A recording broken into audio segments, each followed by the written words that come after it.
Olá, uma ótima tarde para você que está acompanhando o canal do Boi. Estamos no Rio Grande do Sul e não me toque a Expo Direto Cotrijal. Estamos com cobertura completa por aqui. Tem duas equipes do canal do Boi para levar a melhor informação para você.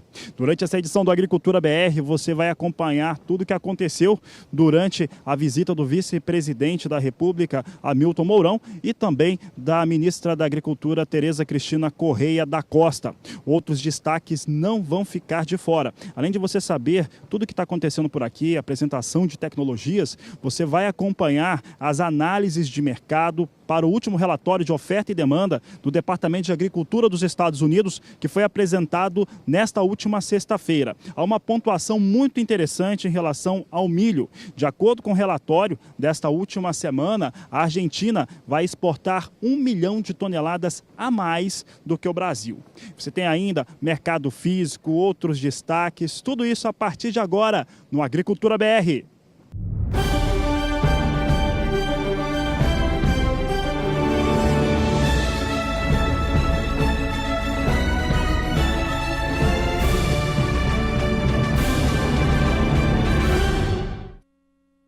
Olá, uma ótima tarde para você que está acompanhando a programação aqui do Canal do Boi. Hoje eu assumo o comando aqui do Agricultura BR, levando até você as principais informações do que é destaque no agronegócio neste começo da semana, nesta tarde de segunda-feira. E você viu, já começamos o programa lá direto de Cotrijal, lá na 20ª edição da Cotrijal, em Não Me Toque, no Rio Grande do Sul, uma das maiores feiras do agronegócio nacional, que espera este ano recorde de público e que tem também muitas informações bacanas para você acompanhar ao longo de toda a programação aqui do Canal do Boi. E sem mais delongas, vamos estabelecer novamente o link com o meu amigo Fabiano Reis, que está por lá, para que traga para a gente as últimas informações. Uma feira que sofreu aí um impacto muito grande no final de semana devido à grande chuva que caiu por aí, né, Fabiano? Desmontou uma grande parte da feira. Deu tempo de recompor tudo por aí? Uma ótima tarde, seja bem-vindo. Boa tarde, Adriano, obrigado. Olha só, deu tempo, o pessoal trabalhou muito rápido por aqui, houve recomposição dos estandes. O tempo está meio nublado, mas está tranquilo por aqui. Hoje, mais cedo, nós tivemos a participação do vice-presidente Hamilton Mourão, estava acompanhado do governador do estado do Rio Grande do Sul, o Eduardo Leite, também a secretária de Agricultura, a ministra da Agricultura, Tereza Cristina Correia da Costa, estiveram aqui, falaram com o público, fizeram a inauguração também de uma calçada da fama, que durante o programa de hoje você vai ter as reportagens minha e da Nelise Nicolodi mostrando como é que isso funcionou. Antes, eu vou conversar com uma das autoridades presentes nesse grande evento, o deputado federal pelo estado do Rio Grande do Sul, pelo PR do Rio Grande do Sul, Giovanni Cherini. Obrigado pela sua participação aqui no Canal do Boi, um prazer falar com o senhor. E o Rio Grande do Sul, ele tem toda a sua característica e também uma situação de produzir no agronegócio, de ser muito tradicional no agronegócio e mostrar, levar isso para outros estados. Como é que o senhor está avaliando esse começo de feira, esse primeiro dia de feira? Boa tarde, seja bem-vindo. Boa tarde, eu, além de deputado, também tenho muito orgulho de ser agricultor, produtor rural e, além disso, sou autor da lei que colocou Não Me Toque como capital nacional da agricultura de precisão. Também sou coordenador da bancada gaúcha no Congresso Nacional e primeiro vice-líder da bancada do PR na Câmara dos Deputados. E eu vejo aqui a nossa grande Expo Direto como o grande palco, não só da tecnologia, como também dos grandes debates.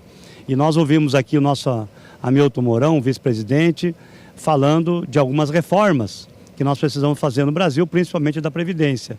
Ouvi do governador do estado e também da ministra Tereza Cristina, pedindo para que nós, pedindo e colocando a necessidade de colocar 3,5 bi na agricultura nesse ano. Então nós estamos aqui firmes e fortes em defesa do agronegócio e, é claro, hoje com esse clima, e o Canal do Boi inspira o cheirinho de churrasco que você não falou, né? Um cheirinho de churrasco que tem aqui, que vem muito forte e que o nosso gado também, não é só a agricultura que é forte. O nosso gado que vem aí do Uruguai, da Argentina, né? Da raça Angus, vem crescendo muito e nós estamos hoje no topo em relação à carne bovina no Rio Grande do Sul. E ao mesmo tempo, nós gaúchos, né, temos o orgulho não só de cantar no hino rio-grandense, que sirvam as nossas façanhas de modelo a toda a terra, mas os gaúchos espalhados pelo Brasil afora sabem que aonde tem um gaúcho, tem plantação de soja e tem CTG, porque nós e cooperativa. São essas três coisas. Soja, quando você enxerga a soja, CTG e você enxerga uma cooperativa, pode ter certeza que ali tem algum cheiro de gaúcho. Então, nós acreditamos nisso e somos diferentes, não somos diferentes para ser mais que os outros. Nós somos diferentes porque cultuamos a cultura gaúcha, o tradicionalismo gaúcho. E quando o vice-presidente Mourão hoje disse que nós temos uma história de 40 mil anos, que vem lá do norte da África, depois de 12 mil anos com a agricultura, ele esqueceu de dizer que a palavra cultura tem a origem na palavra agricultura, porque cultura é também tirar das pessoas aquilo que elas têm de melhor.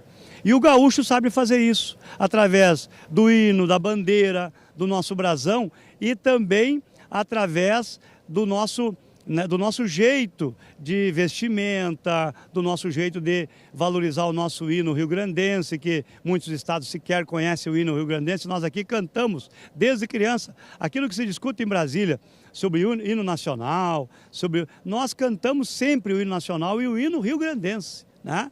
Então, é por isso que a gente se apresenta como sendo diferente. E ser diferente é trabalhar e acreditar no agronegócio. Deputado, hoje na abertura da Expo Direto, o senhor estava participando também, nós tivemos ali alguns posicionamentos, né? Tanto o vice-presidente Hamilton Mourão quanto a ministra Tereza Cristina responderam algumas questões ligadas a recursos de Moder Frota e também disposições para o plano agrícola. Uma das questões ali que foram levantadas e depois na coletiva externa também aconteceu, foi em relação à Previdência. Eu sei que tem ali um grande esforço para que seja aprovado, os partidos que apoiam o governo federal, o senhor faz parte dessa base e o senhor é líder da bancada gaúcha no Congresso. Como é que estão os trabalhos para aprovação? Porque isso impacta todo mundo, o agronegócio, todos os setores da economia e sociais do Brasil. Eu fui indicado pela minha bancada, pelos meus colegas 38 deputados federais, para disputar a relatoria da Previdência. Esse é um tema que eu conheço bem e que eu acredito que nós temos que começar pelo topo e não pela base. O topo dos grandes salários. Nós temos que votar na Câmara o projeto que já foi votado no Senado, que é o teto salarial. Já está na Constituição, no artigo 37, que nenhum cidadão brasileiro pode, num órgão público, ganhar mais que o presidente do STF. Artigo 37 da Constituição. Só que não se cumpre isso. E eu recebi no meu gabinete, semana passada falei na tribuna da Câmara, um cidadão em Minas Gerais que ganha 401 mil por mês. E um outro cidadão no Tocantins que ganha 252 mil por mês. Então isso deve fazer parte da minha avaliação também da reforma da Previdência. Votar o teto salarial, terminar com esses marajá, para que todos tenham um teto de 39 mil, que é o que ganha o presidente do STF, e também nós trabalharmos as superaposentadorias, que hoje nós temos um problema muito sério de dupla aposentadoria, com pensão e outras coisas mais, que chega a 100, 150 mil por mês.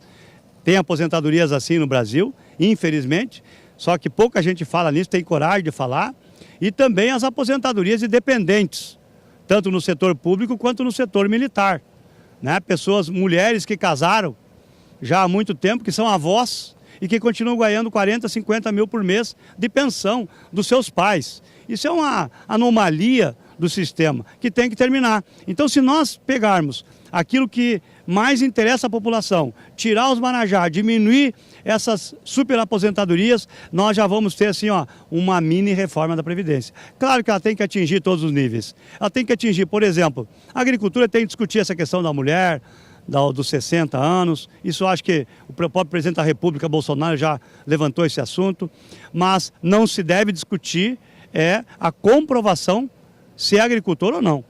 Eu acho que isso é uma coisa que nós não podemos abrir mão. A aposentadoria é para o agricultor. Então, ela deve hoje constar lá na reforma da Previdência que a garantia de documentação, pelo menos uma entrega de bloco, uma vez por ano, né, na cooperativa, onde ele entregar a produção, pelo menos uma vez por ano, para ele poder depois se aposentar.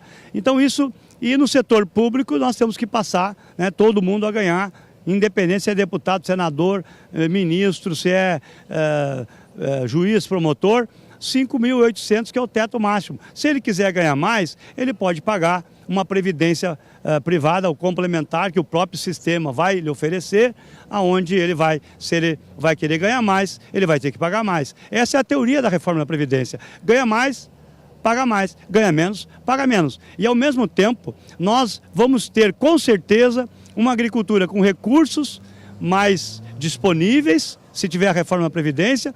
Nós vamos, após a reforma da Previdência, temos que discutir a reforma tributária, que é muito pesado o bolo tributário no Brasil hoje, e também o Pacto Federativo, que os estados, principalmente do Rio Grande do Sul, e os municípios estão completamente quebrados. E nós temos que fazer, hoje os municípios recebem 15% do bolo só, enquanto o estado está em 25% e o governo federal recebe 60%. E os prefeitos são de pires na mão em Brasília pedindo recursos. Nós precisamos mudar essa realidade. E o próprio presidente Bolsonaro prometeu que nós poderíamos debater esse assunto. A bancada gaúcha tem como prioridade um novo Pacto Federativo. Se aumentar 2, 3, 4, 5 do fundo de participação para os municípios, os prefeitos já respiram aliviados e o governo do estado se viabiliza também. Deputado, para a gente começar a encerrar a nossa entrevista, o vice-presidente, ao sair aqui, o Hamilton Mourão, ele rapidamente falou aqui comigo, com os meus colegas da imprensa, o seguinte: foi questionado a respeito da reforma para os militares, ele confirmou de uma maneira muito simples: próxima semana, no dia 20, será apresentado, assim como no projeto. Isso fecha, de certo modo, as lacunas que se tinha em relação à reforma da Previdência, que vai ser discutida no Congresso? Não tem como você aprovar uma reforma separando privilégios. Você não pode separar privilégio. E hoje o militar não paga a Previdência. É a União que suporta todo o custo, né, das aposentadorias e pensões. E pensões absurdas, essas que eu falei. Né? Pensões de filhas que já casaram, são avós e continuam ganhando pensões na área militar. Então, eu acho que é justo que venha. Vamos discutir algumas diferenças que existem, né, em relação aos militares, mas eles têm que estar juntos na reforma. Tá certo. Bom, tive que falar de qualquer maneira a respeito da reforma da Previdência. Temos aqui uma pessoa que está altamente envolvida, o deputado Giovanni Cherini, do estado do Rio Grande do Sul. Vou encerrar perguntando da feira, 20ª edição. Né, o senhor já comentou a respeito aqui da abertura, e o que o senhor espera aqui, o senhor é bem envolvido com o agronegócio também, e o que o senhor espera dessa edição 2019? Na verdade, eu vou te falar uma coisa que eu acho que ninguém falou para ti ainda e para os telespectadores. Eu fui funcionário da Cotrijal, trabalhei na cooperativa aqui muitos anos e fiz minha vida aqui na Metoc, na Cotrijal. E aqui nesse local, e no meu primeiro discurso que eu dei aqui há 20 anos atrás, na abertura, eu fiz um apanhado do que existia aqui. Existia uma das coisas mais importantes que o gaúcho preza na época mais antiga, que era corrida de cavalo. Aqui existia uma cancha reta de corrida de cavalo, aqui nesse local. E aí eu disse na primeira feira que aqui seria uma corrida, né, em direção ao futuro, em direção ao bem da humanidade. Porque quem produz alimentos, produz o futuro e produz aquilo que nós realmente necessitamos. Então, é essa corrida que nós estamos vendo hoje, 20 anos depois. Imagina o que aconteceu de lá para cá, desde a tecnologia de um trator, de uma colheitadeira, né? A tecnologia mesmo transgênico, que aqui houve manifestação num dos eventos aqui que nós tivemos. Teve uma grande manifestação aqui na frente dos a favor e os contra o transgênico. Nós garantimos a continuidade dessa pesquisa, que hoje, graças a Deus, revolucionou a lavoura de soja no Brasil, né? Se não é o transgênico, nós estávamos com as lavouras infestadas de inso, né? Eu me lembro, quando eu plantava soja mais antigamente, hoje eu continuo plantando, mas antigamente tu tinha, a primeira descoberta foi a trifluralina, né? Que era um veneno para combater a milhã. Nós tínhamos muita milhã naquela coisa, mas aí não combatia o picão, não combatia a guanchuma, não combatia a leiteirinha. Aí tu tinha que contratar gente para capinar. E eu trabalhava na capinadeira, e era da Stara, a capinadeira que eu trabalhava atrás dirigindo a capinadeira. Mais arrancava a soja do que limpava, né? E aí depois tu ia colher, eu colhia a soja sem cabine na colheitadeira e os óleos ficavam infestados, ficavam terrivelmente prejudicados pela poeira que saía do soja e do inso que tinha junto com o soja. E hoje você anda, e a Expo Direto é a representação disso. Hoje você anda pelo Brasil e afora, você não encontra umas buvinhas que tem hoje ainda, né, que vieram em função da resistência ao Roundup. Mas o que importa nisso aqui é a gente ver que a agricultura não para mais de crescer, nós vamos ter aí a robótica entrando, estamos aí com os drones aí trabalhando já, os tratores trabalhando sozinhos, as colheitadeiras trabalhando sozinhas. Então, eu acho que o agronegócio é a grande moeda, é o grande dinheiro do futuro e que o Brasil tem que investir. Tá certo, deputado. Deputado, obrigado pela sua participação aqui no Canal do Boi. Foi um prazer falar com o senhor. Obrigado, um abraço, que Deus abençoe. E sem agricultura, o Brasil não tem cura. Tá certo. Conversei com o deputado federal Giovanni Cherini, do PR, do estado do Rio Grande do Sul. Falou sobre temas importantes, falou sobre o agronegócio, sobre reforma da Previdência, os esforços. Inviável não falar sobre esse assunto por aqui. Foi bastante discutido. Quero agradecer aqui a participação de todos. Eu vou devolvendo agora para o Adriano. Adriano, daqui a pouco eu vou voltar aqui falando de tecnologia, mas nós gravamos, eu e a Annelise Nicolodi, gravamos algumas reportagens sobre o que aconteceu agora mais cedo aqui, a abertura oficial da feira, com todas as autoridades e também essa calçada da fama. Tá? Nesse momento o pessoal já deixou aqui a Cotrijal, vice-presidente, a ministra Tereza também já saiu aqui da feira, né, acompanhada também do presidente da Embrapa, mas nós vamos trazer durante toda a nossa programação ao vivo nesta semana os destaques aqui da Expo Direto Cotrijal. É com você, Adriano.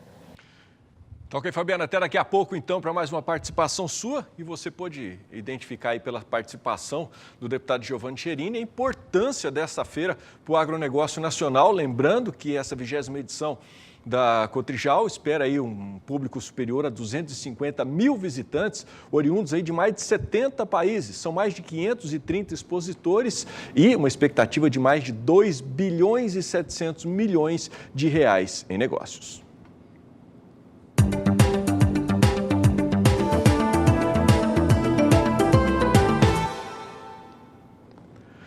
Bom, na sexta-feira, o Departamento de Agricultura americano divulgou o relatório de oferta e demanda de algumas culturas. E você confere agora alguns dados relativos à soja. Nesta sexta-feira, 8 de março, o Departamento de Agricultura norte-americano divulgou os números das projeções de oferta e demanda, o famoso relatório do Departamento de Agricultura, que é mensal e traz ali um parâmetro para soja, para milho, algodão, trigo, entre outras culturas. No caso da soja, as estimativas apresentadas neste mês de março são de 360 milhões e 80 mil toneladas de expectativa de produção de soja mundial, 900 mil toneladas a menos. Essas 900 mil toneladas a menos, podemos dizer que estão no Brasil, a maior parte dela, essa queda. O que esse relatório trouxe, e acabou decepcionando um pouco o mercado, foi a relação de redução nas estimativas brasileiras, já que para o Brasil o mercado aguardava uma queda maior, vindo para casa de 115 milhões de toneladas a estimativa de produção no país. Entretanto, o Departamento de Agricultura dos Estados Unidos reduziu em 500 mil toneladas as projeções brasileiras, com isso agora é estimado em 116 milhões e 500 mil toneladas. Veja comigo agora como é que estão esses números para o Brasil. Como eu disse, produção cai na estimativa de 117 milhões para 116 milhões e 500 mil toneladas. Nas exportações, tudo igual, 79 milhões e 500 mil toneladas estimadas para o Brasil. Já o consumo interno no Brasil, estimado pelo Departamento de Agricultura dos Estados Unidos, num total de 45 milhões e 50 mil toneladas. Para a Argentina, também nenhuma alteração. A estimativa de produção permanece em 55 milhões de toneladas, ligeiras alterações em relação a estoque argentino e consumo interno argentino. Vamos ver os dados, então. Aqui eu destaco a Argentina, números do Departamento de Agricultura dos Estados Unidos, produção estimada em 55 milhões de toneladas, exportações em 6 milhões e 300 mil toneladas. Essas duas primeiras colunas não mudam. Já de consumo e estoques, sim. O consumo da Argentina foi estimado em 200 mil toneladas a menos, 49 milhões e 200 mil toneladas, enquanto os estoques da Argentina em 29 milhões e 750 mil toneladas, 200 mil toneladas a mais, portanto, não muda praticamente nada na Argentina em relação à oferta e demanda de soja, de acordo com os dados do Departamento de Agricultura norte-americano. Vou falar agora dos Estados Unidos. Havia expectativa em relação aos norte-americanos para uma ligeira alteração nos estoques, mas muito pequena mesmo. Isso acabou se confirmando nas expectativas dos operadores de mercado. Por lá também, tudo igual. Nós temos aqui números do Departamento norte-americano, produção estimada em 123 milhões e 660 mil toneladas, números que vêm sendo mantidos nos últimos meses. Exportação, a mesma que foi divulgada no mês de fevereiro, 51 milhões e 30 mil toneladas. Consumo em 60 milhões e 610 mil toneladas de soja, ligeiramente maior, quase 200 mil toneladas a mais, e os estoques cerca de 170 mil toneladas abaixo daquilo que era estimado no mês de fevereiro, agora em 24 milhões e 490 mil toneladas. Esse é um relatório que, no entendimento da equipe do Agricultura BR, é um relatório neutro, sem alterações e capaz de trazer algum impacto para o mercado ou mudar alguma situação que já vinha sendo desenhada, principalmente na operação com soja na Bolsa de Chicago.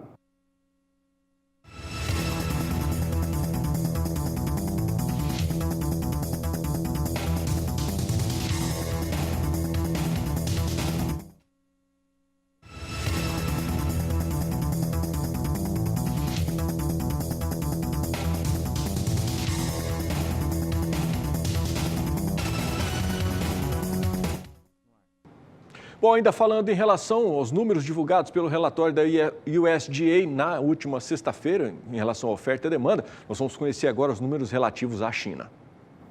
E um dos temas que sempre tratamos quando falamos de números internacionais para a soja são aqueles que são relacionados à China. O relatório de oferta e demanda, que foi colocado à disposição pelo Departamento de Agricultura norte-americano nesta última sexta-feira, não trouxe novidades em relação àquilo que era estimado em fevereiro. Permanece em 88 milhões de toneladas a expectativa de importação chinesa de soja na campanha 2018-2019. Isso é um fato. Entretanto, outros números que estão sendo apresentados ao mercado têm mostrado que a China, sim, reduz as suas estimativas de importação de soja. Mesmo com esse cenário, é importante frisar, a China concentra suas compras no Brasil.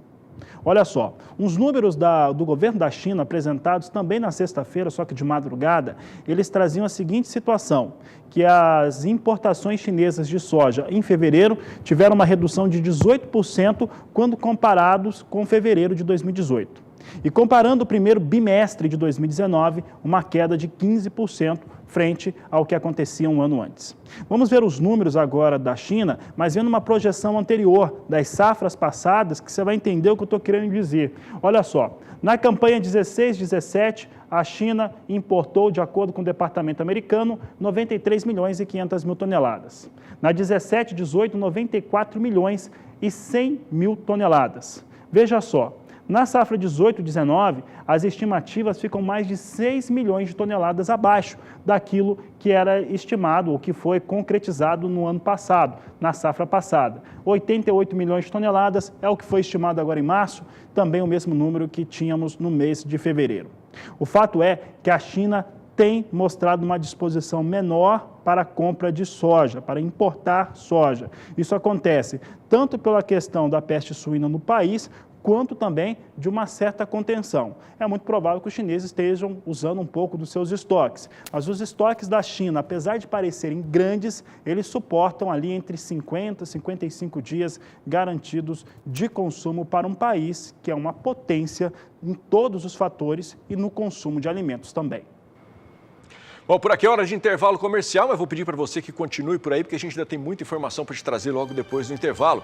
E a gente vai trazer também a participação da Sara Kirchhoff, direto ao vivo da Bolsa Brasileira de Mercadorias, trazendo informações para você. Teve informações positivas, o dólar recuou pela segunda vez consecutiva e tem também movimentação na Bolsa em virtude da queda aí de mais um avião da Boeing, que provocou uma queda acentuada nas ações da empresa. Tudo isso e mais informações logo depois do intervalo. Eu volto já.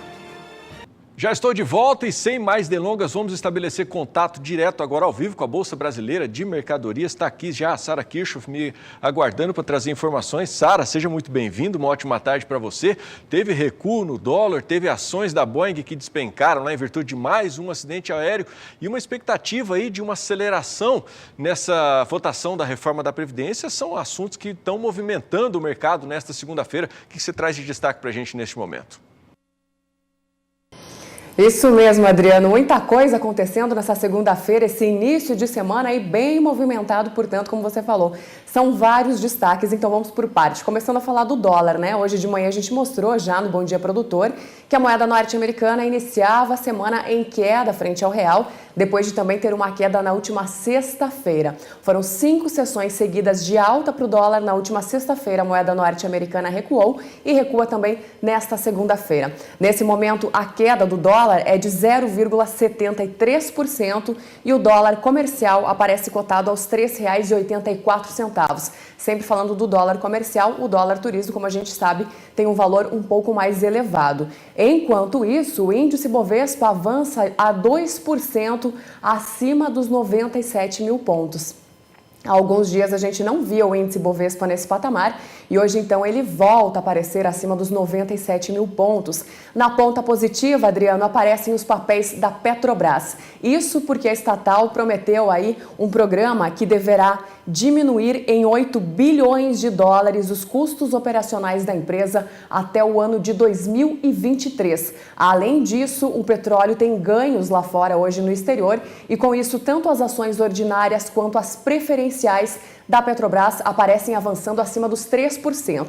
E a Petrobras é uma blue chip importante, aí tem um peso muito significativo dentro do índice Bovespa, então isso também justifica esse avanço significativo hoje do principal índice da Bolsa de Valores de São Paulo. Outro destaque do mercado hoje, tanto internacional quanto nacional, é que as ações da Boeing recuaram acima dos 13% hoje na abertura dos negócios lá na Bolsa de Nova York, depois de um acidente na Etiópia. Então, os papéis da companhia aí se encaminham para o pior cenário desde o ataque do dia 11 de setembro de 2001, com quedas, como eu falei, já de 13%, mais de 13%, no início da sessão eletrônica hoje lá em Nova York. Enquanto isso, aqui no Brasil, os papéis da Gol recuam e recuam bastante hoje também no índice Bovespa, porque a Gol tem aí uma promessa, pedidos para 133 aviões da Boeing. Além disso, também há um acordo hoje entre a Azul e a Avianca, o que faz com que os papéis da Azul, que não faz parte do índice Bovespa,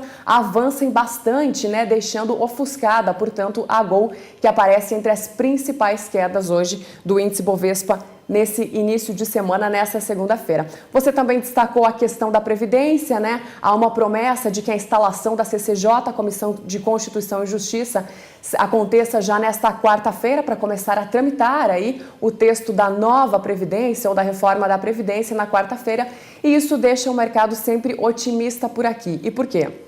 A reforma da Previdência é apontada como a principal medida para colocar um ajuste nas contas públicas do governo. Então, sempre quando aparece algum avanço em relação à Previdência, o mercado reage positivamente e nessa segunda-feira isso continua impactando positivamente aí no cenário. Na próxima semana também acontece um encontro entre o nosso presidente Jair Bolsonaro e o presidente norte-americano Donald Trump. E o mercado, claro, fica de olho para saber o que vem dessas negociações e também aguarda resultados concretos das negociações entre China e Estados Unidos, as duas maiores economias do mundo. Na última sexta-feira, o presidente norte-americano Donald Trump disse que, com ou sem acordo com a China, ele acredita no acordo, mas com ou sem acordo, a economia norte-americana ficará muito bem. Então, o mercado também reage a todas essas notícias aí tanto nacionalmente quanto internacionalmente. Por último, para encerrar, a informação importante aqui do nosso mercado financeiro, foi divulgado hoje, como acontece sempre na segunda-feira, o Boletim Focus do Banco Central, que houve aí 100 instituições financeiras do Brasil e trouxe novidades não muito positivas. Em relação à inflação, houve um ajuste aí nas projeções para o fim de 2019. A projeção da semana passada falava em IPCA, Índice de Preços ao Consumidor Amplo, de 3,85%. Agora se fala em uma inflação em 3,87% no fim de 2019. Ajuste também para o PIB, Produto Interno Bruto Brasileiro. No Boletim Focus da semana passada, acreditava-se em um crescimento de 2,30%, já trazendo uma redução aí nas projeções, e hoje se fala em 2,28%. Portanto, mais um ajuste para baixo nas projeções do PIB brasileiro, e essa notícia nunca é boa, né, Adriano? Daqui a pouquinho eu volto com mais informações aqui da Bolsa Brasileira de Mercadorias. É com você. Nunca é boa, né, Sara? Mas vamos torcer para que sejam só projeções e elas se alterem aí, trazendo bons negócios para a economia nacional. Obrigado pela sua participação, um ótimo dia. Ainda atualizando você a respeito dessa situação enfrentada lá pela Boeing, a Boeing suspendeu, as três países já suspenderam operações com o 737 MAX 8, que é essa aeronave mais moderna da Boeing. A China, a Indonésia e também a Etiópia suspenderam as operações com essa aeronave e, claro, isso acaba respingando na Gol aqui, que utiliza as mesmas aeronaves nos voos aqui nacionais.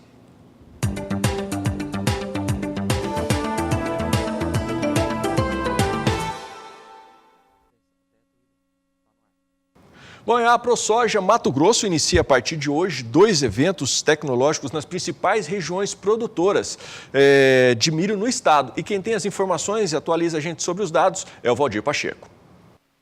Com o objetivo de monitorar as lavouras e assegurar um bom cenário de armazenagem e comercialização, a Associação dos Produtores de Soja e Milho de Mato Grosso, a ProSoja, lança o Circuito Tecnológico e a Rodada Técnica do Milho. Ambos serão realizados a partir de hoje, dia 11 de março. A meta é fortalecer e avançar na área de estudos e garantir melhores condições na produção da cultura, eliminando doenças e pragas. Conforme as equipes técnicas das gerências de sustentabilidade e defesa agrícola da ProSoja, durante o lançamento serão apresentados resultados das 5 últimas edições do Circuito Tecnológico do Milho, panorama de expectativas da atual safra e apresentação institucional do presidente da associação e dados de pesquisas. A rodada técnica terá início pelo município de Jaciara. Ainda em março, a equipe deve percorrer Canarana no dia 12, Lucas do Rio Verde e Diamantino no dia 14 e Campos de Julho no dia 15.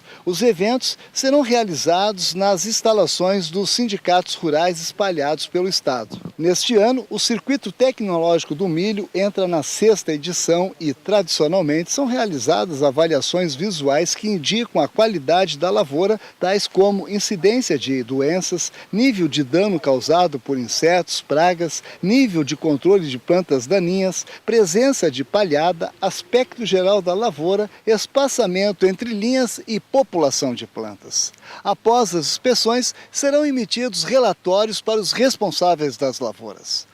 De Sinop, Mato Grosso, Valdir Pacheco.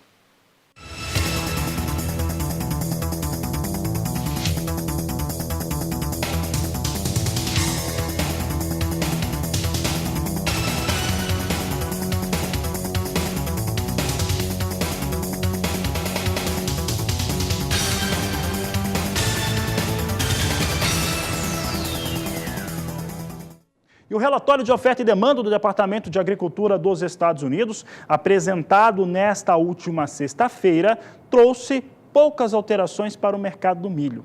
Entretanto, teve uma que me chamou muita atenção. Isso porque o organismo norte-americano, ele elevou a sua expectativa de exportação de milho para a Argentina e, com isso, os portenhos vão exportar, pelo menos na visão do Departamento de Agricultura norte-americano, 1 milhão de toneladas a mais que o Brasil. A Argentina, então, exporta 30 milhões e Brasil, 29 milhões de toneladas. Vamos aos números, então, apresentados nesta sexta-feira. Eu começo pelos dados do Brasil, sem alterações em relação a fevereiro. A produção é estimada ainda em 94 milhões e 500 mil toneladas, é uma boa safra para o Brasil. As exportações em 29 milhões de toneladas e o consumo interno brasileiro de 66 milhões e 500 mil toneladas, de acordo com o Departamento de Agricultura norte-americano. Já a Argentina tem recuperação frente à sua produção na última campanha, mas mantém os dados de produção que eram apresentados em fevereiro. Veja só que a Argentina, já nesse próximo gráfico, tem uma produção estimada em 46 milhões de toneladas, as exportações elevadas para 30 milhões de toneladas e um consumo interno em 13 milhões e 800 mil toneladas. São os destaques que o Agricultura BR traz para o mercado do milho. Aqui no Brasil, nós tivemos a Conab em fevereiro estimando as exportações brasileiras de milho em 31 milhões de toneladas. A Conab vai fazer a sua atualização de dados na próxima terça-feira e os destaques você acompanha sempre aqui no Canal do Boi, no Agricultura BR. Primeiro dia de Expo Direto Cotrijal, por aqui nessa abertura, a grande atração foi a visita do vice-presidente da República, Hamilton Mourão, que foi recebido pela organização da feira, também pelo governador do estado do Rio Grande do Sul, Eduardo Leite, e veio na companhia da ministra da Agricultura, Tereza Cristina Correia da Costa.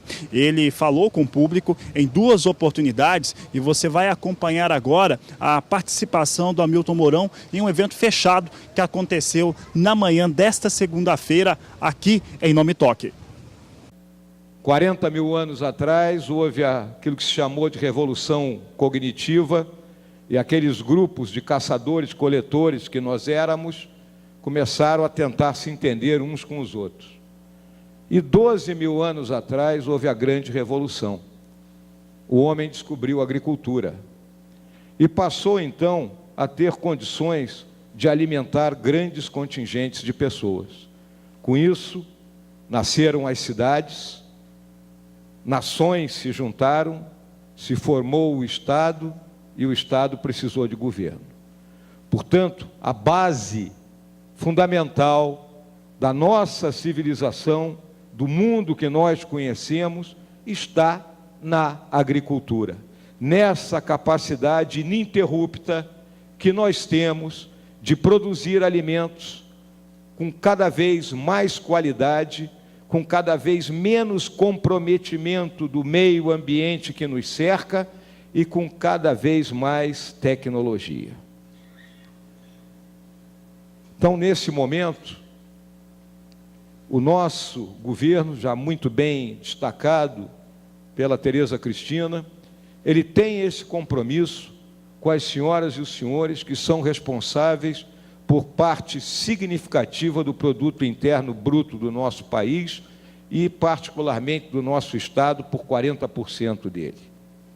O Eduardo tocou nos aspectos principais da desburocratização, da desregulamentação, da logística, já anunciada pelo Mânica, avançando da frente do Eduardo. Então, um dos itens da logística é o transporte, a questão dos portos, a questão da silagem. Vamos lembrar que nós temos no nosso país algo em torno de 5 milhões de produtores rurais, a grande maioria sem acesso à pesquisa, a desenvolvimento, a tecnologia. E aí, ministra Tereza Cristina, Sebastião, a nossa Embrapa, ela tem que voltar a realmente apoiar os nossos homens e mulheres do campo. Está aí a participação do nosso vice-presidente lá na abertura da Cotrijal hoje, lá em Nome Toque, no Rio Grande do Sul. E por aqui agora são 13 horas e 2 minutos, é hora do intervalo comercial, mas fica por aí que você vai ver que logo depois do intervalo a Citrus BR registrou o primeiro aumento aí, crescimento de consumo após uma campanha lançada em 2016. Eu te explico mais sobre esse assunto logo depois na volta. Já estou de volta e por aqui agora o assunto é laranja, né? Como eu disse para você agora há pouco, a Citrus BR registrou o primeiro consumo aí depois de uma campanha lançada em 2016. Lembrando que o Brasil é o maior exportador mundial de suco de laranja, do produto, né? E o principal comprador é a Europa, compra aí 70% do suco produzido pelo Brasil. E em 2016 foi feita uma campanha para estimular o consumo do suco de laranja. E quem tem mais informações, a gente vai restabelecer o contato com o São Paulo, lá na Bolsa Brasileira de Mercado, mercadorias. Quem tem mais informações sobre este assunto é a Sara Kirchhoff. Bem-vinda de volta, Sara.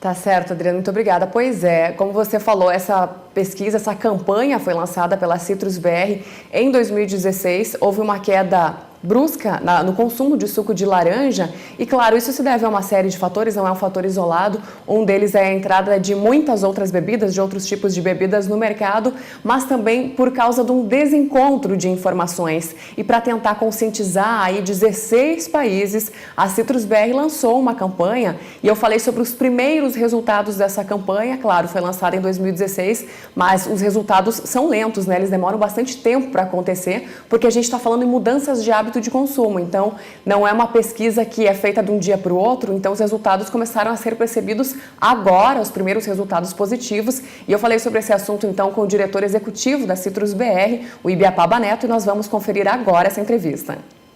Primeira vez. Para tentar reverter esse resultado, essa perda aí de 20% dos consumidores nos últimos 10 anos, a Citrus BR lançou uma campanha lá em 2016 que trabalha principalmente com a informação com os trabalhadores da área da saúde. Essa campanha ela foi lançada, como eu falei, em 2016, lá na Europa, que são os principais consumidores do suco brasileiro. E eu queria que o Ibiapaba, do Citrus BR, dissesse pra gente o que foi observado de resultados de lá para cá. É um trabalho, claro, que deve ser visto com resultados lentos, né, Ibiapaba? Bem-vindo mais uma vez ao SBA. Obrigado, Sara. É um prazer. Contra fake news, informação é sempre o melhor remédio, né? É verdade. E é o que a gente tem feito. A gente tem levado informação para um público especializado, profissionais de saúde, que é quem passa a prescrição sobre alimentação saudável, sobre hábitos de consumo para o consumidor europeu, que é o nosso principal cliente. E a gente já tem visto alguns resultados bastante interessantes. O principal deles que acho que a gente pode elencar é o Reino Unido, que é o nosso terceiro maior mercado, depois de anos seguidos de queda. Na última levantamento que a gente fez de mercado, teve uma pequena alta que realmente não estava no radar. E a gente atribui um pouco dessa alta a possíveis efeitos da campanha.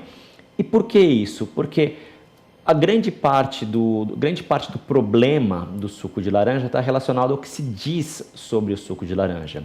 E um dos mercados mais complicados nesse sentido é o Reino Unido, que é um mercado cheio de tabloides, cheio de um jornalismo praticado de uma maneira até um pouco sensacionalista, né? E até na maneira como a gente olha as notícias que saem lá, sempre é aquela coisa um pouco jocosa. E o fato de a gente ter trazido informações aos profissionais de saúde, isso ter sido levado para a mídia britânica, com certeza teve um impacto também residual, vamos dizer assim, na cabeça do consumidor. Mas tem outros exemplos. A participação em congressos, congressos de medicina, de nutrição, parcerias que a gente fez com instituições renomadas, universidades pesquisando benefícios do suco de laranja e uma série de novos benefícios e atributos que foram descobertos nos últimos anos, dão para a gente, primeiro, a certeza de que sim, nós temos um ótimo produto, que isso é fundamental, e dá um horizonte de que a gente vai poder falar muito de suco de laranja num aspecto bastante saudável. E Ibiapaba, para fazer um resgate aqui para quem tem casa que não sabe, a fake news, como você colocou, se tratava de falar que o suco de laranja, ele recebia adição de açúcar. E é bom deixar bem claro que o suco que o Brasil exporta para os outros países, ele não tem açúcar nenhum e nem pode ter, né? Exatamente, ele não pode ter. Esse é um ponto principal. Suco 100% não tem açúcar adicionado. Agora, qual que é a questão? A grande fake news, qual que é? É associar o consumo de suco de laranja ao aumento da obesidade. Né? Então, vamos lá. Se o consumo de suco no mundo cai e a obesidade cresce, significa que o suco de laranja, que suco não está associado a isso. Agora, fazendo aqui uma matemática, né, o consumo de água no mundo cresce. Então, a gente vai associar o consumo de água com o aumento da obesidade? Não dá. Então, o que a gente tem visto nos últimos anos é um uso irresponsável de algumas estatísticas para promover pseudocientistas que acabam lançando estudos para aparecer na mídia, para conseguir espaço nos jornais e que são absolutamente falhos em metodologia. E até esse foi um dos primeiros passos da campanha. A primeira coisa que a gente fez foi contratar um grupo de especialistas para fazer uma checagem em mais de 400 artigos científicos, estudos científicos, para saber realmente o que se falava sobre suco de laranja. Porque se a gente tivesse um problema, realmente, se o nosso produto ele tivesse problema, impacto para a saúde do consumidor, isso poderia impactar no plano de negócio dessas empresas pelas próximas décadas, investimentos, por aí vai. E não para nossa surpresa, mas para nossa alegria, o que a gente percebeu é que a literatura médica existente até hoje, ela é absolutamente farta em termos de informações sobre saudabilidade de suco de laranja. A importância da vitamina C também, que nunca se falou Olha, tanto nisso. não, a vitamina C para o sistema imunológico, agora, as pesquisas mais recentes, elas associam o consumo de suco de laranja com saúde cardiovascular. Por quê? Porque o suco de laranja, acima de tudo, ele é um antioxidante. Então, o que se percebe é um impacto positivo do suco de laranja no colesterol ruim. Então, até estudos que foram feitos pela Unesp aqui do interior de São Paulo e que foi publicado na Nutrition, que é uma das mais prestigiadas revistas científicas de nutrição do mundo, mostram esses resultados. E esse estudo ele foi replicado na França, foi replicado na Alemanha, enfim, quer dizer, todo mundo começou a correr atrás desse tipo de informação. Em todos os lugares ele foi confirmado. Então, isso dá para a gente uma perspectiva de futuro muito importante para o nosso produto. E esse trabalho, como a gente estava conversando aqui anteriormente, ele começou, claro, com os profissionais da área da saúde, né, até para dar um embasamento para que eles saibam também a informação correta para passar para os seus pacientes, mas esse trabalho ele deve ter uma continuidade falando com o público em geral também, né, Bia Pablo? Não tenha dúvida, para entender o tamanho do nosso desespero. A gente fez uma pesquisa com 2.099 médicos, profissionais de saúde, né? não todos médicos, mas profissionais de saúde, em 14 países, feito pelo Instituto Ipsos, que inclusive é credenciado pela Comissão Europeia, porque isso vai ajudar a gente, inclusive, na relação com esses países no que diz respeito a taxações e outras coisas de produtos açucarados. Não somos açucarados, então a gente tem que sair disso. Mas voltando para a pesquisa, 1/3 desses profissionais acredita que suco tem açúcar adicionado. E não tem. Então, essa é a parte mais preocupante. Isso é chocante. Se o especialista ele pensa que o produto tem açúcar adicionado quando não tem, imagina como é que é o consumidor em geral que não tem acesso a todas essas informações. Então, assim que a gente tiver um trabalho já feito e solidificado com esse público, provavelmente a gente tem que encontrar uma maneira criativa de levar essa informação, que ela é bastante complexa, para o público em geral. E aí vai ser um desafio. Aí talvez valha até despertar um pouco de autonomia, né, para o consumidor ir lá e olhar na caixinha a composição, olhar se é 100% suco e olhar se existe alguma quantidade de açúcar adicionado, né? Ter uma autonomia de fazer isso também. Para você ter ideia de quão certo está esse seu raciocínio, para que serve essa pesquisa que a gente fez? A Comissão Europeia ela é extremamente rígida com aspectos que se chama de health claims. O que você pode dizer que aquilo é uma alegação de saúde, né? E você não pode colocar nada no rótulo que faz bem para isso ou faz bem para aquilo. Você tem que publicar uma monografia científica que é quase impossível metodologicamente você acompanhar. Agora, uma das nossas discussões com a Comissão Europeia é o seguinte: colocar aqui no rótulo que não tem adição de açúcar. E o que a Comissão Europeia falava para a gente? Falava, não, vocês estão malucos, porque todo mundo sabe que suco não tem adição de açúcar, então não precisa colocar no rótulo.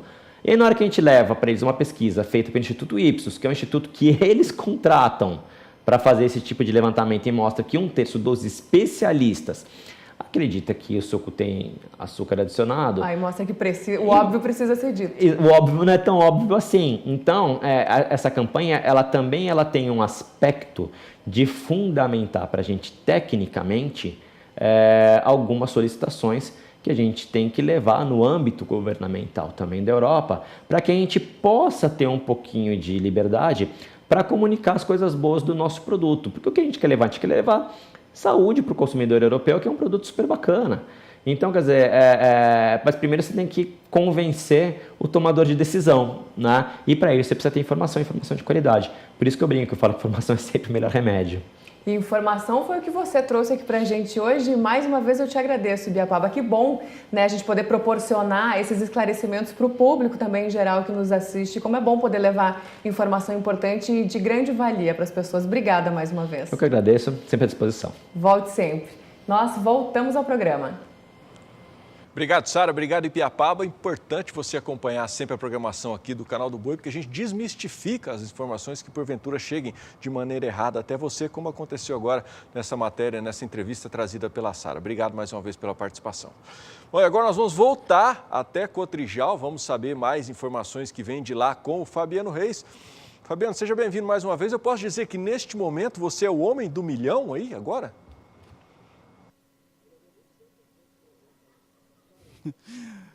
Pelo que você está vendo, você pode falar que são de vários milhões, né? Temos aqui vários por aqui. Mudamos de local, né? Nós estávamos ali em cima, onde aconteceu o evento de abertura da Expo Direto Cotrijal. Você está acompanhando a Agricultura BR, está acompanhando tudo o que aconteceu hoje na manhã aqui em Não Me Toque. Agora nós vamos falar um pouco sobre tecnologia, principalmente em relação ao que acontece nos silos, maneiras de se preservar semente, de ter garantia de qualidade. Por isso que eu vou conversar agora com a Luciana Freitas, ela é gerente de marketing e trabalha com pós-colheita principalmente.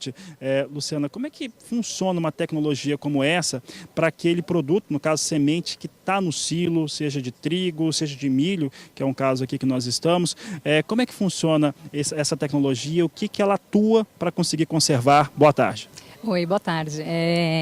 Bom, as tecnologias que nós oferecemos hoje é super importante, né? Elas atuam protegendo a semente por um bom período. Então, assim que ela é colhida e vai para o armazenamento, é super importante que você tenha aí uma longa proteção para que não perca, né, as suas características aí, para que ela consiga germinar muito bem lá na hora que for plantada. Luciana, como que ela está sendo aplicada e quais culturas têm utilizado mais desse tipo de produto ou tipo de técnica? Especificamente em sementes, a cultura que é muito utilizado é a cultura de milho. Hoje, praticamente, todo o milho que vai ser armazenado, tem que ser tratado, né? E também, quando a gente fala no grão, no pós-colheita, daí você também tem uma quantidade muito grande de outras culturas sendo tratadas, principalmente a cultura do trigo, bastante cultura de arroz e superfície também para tratamento de sojas. Que são culturas que são muito cultivadas aqui, trabalhadas aqui no estado do Rio Grande do Sul. Como é que os produtores, no caso de sementes e produtores, eles têm utilizado? Como é que tem sido a aceitação para esse tipo de tecnologia, que inclusive é de uma palestra que vai acontecer na tarde de hoje? Esse tipo de tecnologia é muito bem vista, né? Então, assim, os produtos que nós temos, as tecnologias que nós temos, elas são muito bem aceitas, principalmente porque a gente está falando aí de um tratamento preventivo, né? Então, realmente, aquele agricultor que vai armazenar por um bom período, ou até mesmo que vai armazenar por um curto período e depois vai fazer aí a exportação, ele consegue garantir com essa tecnologia que fica uma proteção aí bem prolongada dos seus grãos. Luciana, antes da entrevista eu tinha até te perguntado, esse tipo de tecnologia se aplica também para quem tem produto em silo-bolsa, por exemplo? No Centro-Oeste se utiliza muito silo-bolsa, no Mato Grosso do Sul e Goiás também se utiliza esse tipo de tecnologia? A tecnologia em silo-bolsa ela é mais uma tecnologia de tratamento corretivo, né? Não se usa ainda muito o tratamento preventivo, que é esse que protege por um pouco mais de período. Mas tem uma tendência, sim, em ter esse tipo de tratamento cada vez mais, porque é super importante realmente a gente ter o grão saudável aí para levar alimentação aí para as pessoas. Com a aplicação dele, qual que é a durabilidade, qual que é a garantia que se tem de que ele vai manter as suas características? Por quanto tempo? Olha, uma aplicação bem feita, né, e isso também vai não só da tecnologia, mas também principalmente aí de toda a estrutura, né, dos armazéns. A gente pode aí garantir uma proteção de 4 a 6 meses e a gente tem até estudos que às vezes pegam um pouco mais dependendo da praga e dependendo da estrutura, porque é um conjunto de solução mesmo que vai fazer essa diferença. Tá certo, Luciana. Quero agradecer a sua participação aqui na Agricultura BR, no Canal do Boi. Obrigada, eu agradeço muito. Tá certo, eu conversei com a Luciana Freitas. Nós vamos continuar trazendo informações aqui ao vivo, direto da Expo Direto Cotrijal, durante toda a nossa programação. Eu vou voltar com você aí nos estúdios, Adriano. Daqui a pouco tem mais destaques aqui da Expo Direto Cotrijal. Valeu, obrigado por enquanto, Fabiano. Bom trabalho para vocês aí. Lembrando que todas as informações que você quiser saber mais sobre essa cobertura do Canal do Boi lá na Cotrijal, é só você acessar www.sba1.com. E amanhã também a gente traz mais informações logo desde as primeiras horas do dia no Bom Dia Produtor. Bom, por aqui agora é hora de mais um intervalo comercial. Vou pedir para você que fique por aí, porque logo depois na volta a gente vem te atualizando aí sobre essa reta final do programa, trazendo o que é destaque ainda no dia de hoje aqui no Agricultura BR. Eu volto já. Há 8 anos, a Downin Brasil oferece insumos que aumentam a produtividade e diminuem os impactos ambientais. São produtos à base de ninho indiano, ecologicamente corretos e eficazes em todos os tipos de lavouras, tanto orgânicas quanto convencionais. E o resultado vai para a mesa do consumidor. Alimentos mais saudáveis, ricos em nutrientes, saborosos e sustentáveis. Downin Brasil. Da lavoura à pecuária, sua solução para crescer. Fazendeiro de confiança. Onde você achou a internet de confiança que pega aqui? Lá no satélite da Iasat. É internet via satélite de confiança para sua casa ou empresa. Velocidade de confiança, sinal de confiança, atendimento de confiança. Se tem céu, tem sinal. Se é Iasat, pode confiar. O rebanho bovino brasileiro chega a um novo patamar no controle parasitário com o Evol, a nova marca da Ouro Fino Saúde Animal, reunindo na mesma formulação 2 princípios ativos, a ivermectina e o sulfóxido de albendazol. Único no mercado de endectocidas, o Evol age em todas as formas e fases dos vermes, além de controlar bernes e carrapatos. Evol, a marca da evolução dos endectocidas. 2019 chega com muitas novidades e oportunidades no Canal do Boi e Agro Canal. Informações, cotações, análises, programas e entrevistas especiais, oferta de animais, leilões de imóveis rurais e urbanos, parcerias para venda de insumos e serviços. Do campo às cidades, tudo de agro para você. Fique ligado, no SBA sempre é tempo de bons negócios.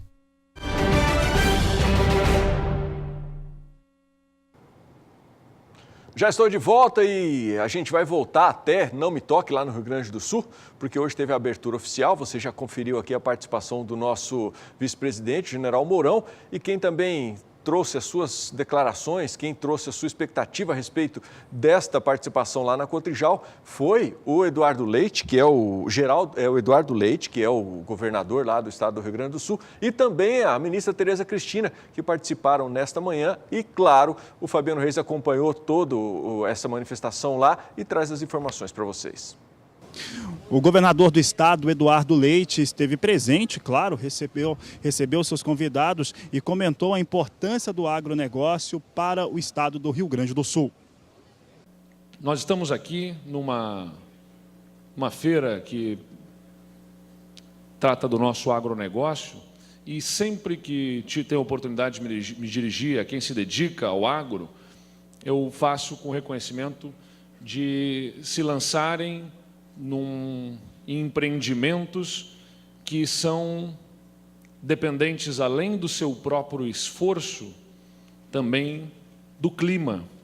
Quem trabalha no campo se submete ao imponderável do clima, as condições climáticas, as intempéries, como as que, infelizmente, por exemplo, se abateram sobre a fronteira oeste do nosso estado, comprometendo parte da safra em soja, especialmente em arroz, enfim, e isso precisa ser saudado e reconhecido. Quem, além de depender do seu próprio esforço, se dedica a uma área em que não tem domínio sobre todos os fatores, como é, por exemplo, a condição climática. E, dado que sobre a condição climática nós não temos autoridade, nós precisamos atuar sobre aquilo que nos é de competência de governos. Muito é falado sobre aumento da competitividade, já que, da porteira para dentro, os nossos empreendedores gaúchos no agronegócio já tiveram grande e constante ganho em produtividade. A nós, no governo do estado, é dado trabalhar para que a gente possa ampliar a competitividade da nossa produção no Brasil e no mundo. Vamos acompanhar agora o posicionamento da ministra da Agricultura, Tereza Cristina Correia da Costa, que falou também aos participantes. Quero cumprimentar de maneira muito especial as agricultoras e os agricultores aqui presentes nesta feira. Essa feira é de vocês. Quero dizer para vocês, muito rapidamente, do compromisso deste governo com a agropecuária brasileira. O presidente Jair Bolsonaro não mede esforços para todas as vezes que temos que discutir algum assunto importante para esse setor, ele é nosso parceiro incondicional. Tem sido em todas as ações que tivemos desde a transição até agora. Então, quero dizer para vocês que nós temos grandes desafios pela frente, mas venceremos todos eles. A agricultura brasileira, ela é moderna, ela está na frente e não tem páreo para nós no mundo. Nós estamos sofrendo hoje uma perseguição do mundo lá fora. Por quê? Porque nós incomodamos muito. General Pujol, foi o senhor, não, foi o general Mioto, que me disse que vai ficar muito feliz quando nós exportarmos, em vez de soja, commodity, que a gente exporte farelo, ração, óleo, margarina, enfim, produtos de valor agregado. Mas nós vamos chegar lá. A agricultura brasileira tem tudo para estar na frente. E nós temos certeza que, com essa organização que o campo se estruturou, nós vamos longe e vamos continuar incomodando muita gente. Não tem Estados Unidos, não tem China, não tem Mercosul, porque nós estamos juntos produzindo e precisamos produzir cada vez mais barato, com competitividade, para poder entregar os nossos produtos de grande qualidade. Os produtos brasileiros da agropecuária são produtos que nós exportamos para mais de 190 países do mundo. Olha, do Rio Grande do Sul, nós vamos agora até Mato Grosso, onde 2 propriedades serão ofertadas em leilões judiciais agora no mês de março, aqui pelo Canal do Boi. As fazendas Sigma estão localizadas em Porto dos Gaúchos e também Itapurá. Confira. O leilão será conduzido em 2 praças. A primeira terá início em 14 de março, às 2 da tarde. Se não houver lance igual ou superior à avaliação dos 3 dias subsequentes ao início da primeira praça, a segunda praça segue sem interrupção, começando no dia 21 de março, às 2 da tarde, com encerramento no dia 15 de abril, às 2 da tarde. E atenção para a condição: o valor mínimo para venda em segunda praça corresponderá a 50% do valor de avaliação. Conheça um pouco dos imóveis. Lote 1. Fazenda Vale do Verde 8, com área de 740 hectares da gleba Alvorada ou gleba CBPO, situada em Porto dos Gaúchos, Mato Grosso. Lote 2. Imóvel rural com a área de 890 hectares, destacado de área maior, situado em Itapurá, Mato Grosso. É importante salientar que as 2 áreas estão aptas ao plantio de soja e milho, com histórico de colheitas bastante produtivas. Os interessados poderão acessar o site www.lute.com.br/lote/Fazenda Sigma ou pelo telefone 11 3047 9800. Bom, e essa foi a edição do Agricultura BR de hoje. Lembrando você que todas as informações desta edição que você quiser rever estão disponíveis pelo www.sba1.com. Também amanhã, a partir das 7 horas da manhã, a gente está de volta com a edição ao vivo do Bom Dia Produtor, mantendo você atualizado do que é destaque no agronegócio. Até amanhã, se Deus quiser. Tchau, tchau. Uma ótima tarde.